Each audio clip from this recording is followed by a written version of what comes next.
शिवराय, जय शंभूराजे. छत्रपती शिवाजी महाराजांचं स्मारक होते. अभिमान आहे, अभिमानाची गोष्ट आहे. खूप उशीर होतो हे व्हायला, खूप आधीच झालं पाहिजे होतं. कारण राजाने तेवढं महाराष्ट्रासाठी केलंय, हिंदू लोकांसाठी केलं, हिंदुस्थानासाठी केलंय. फक्त एक वाईट वाटतंय, सरकारच्या निर्णयाचं वाईट वाटतंय. स्मारक हे समुद्रात, काय इतिहास? राजांचा कोणता निगडीत इतिहास आहे जो समुद्राशी निगडीत आहे? राजांचा इतिहास हा पूर्णपणे आपल्या गड किल्ल्यांवरती,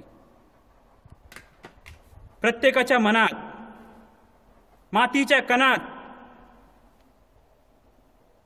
समुद्रात काय? समुद्रात 360 करोड खर्च करून जर माझ्या राजांचे गड किल्ले जर तसेच राहत असतील तर त्या स्मारकापेक्षा मला गड किल्ल्यांवरती निधी पाठवलेला चांगला वाटेल.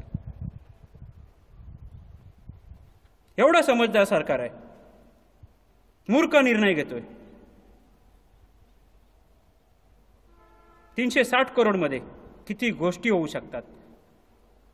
आज किती गड संवर्धन करणारे संस्था, प्रतिष्ठानं, मंडळ, काही मुलं, काही कार्यकर्ते, काही मावळे किती चांगलं काम करत आहेत. त्यांच्यासाठी निधी द्या, ते त्या निधीचा योग्य उपयोग करून आपले गड व्यवस्थित करतील. 36 जिल्हे महाराष्ट्रातले, 360 करोड मधले 36 करोड, प्रत्येक राज्याला, प्रत्येक जिल्ह्याला 1-1 करोड छत्रपतींच्या नावाने बाजारपेठ उभी करा. प्रत्येक शेतकऱ्याला आपली मालकी हक्काची बाजारपेठ भेटेल.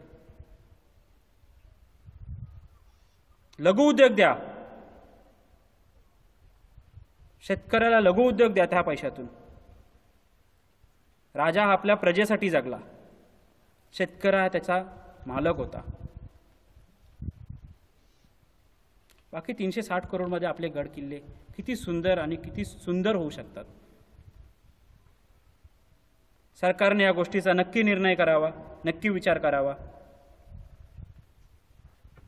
आणि आमच्या राजांच्या मनातलं मी बोललोय, काही चुकलं असेल तर नक्की मला नक्की सांगावं कमेंट करून. छत्रपती शिवाजी महाराज की जय. जय श्रीराम.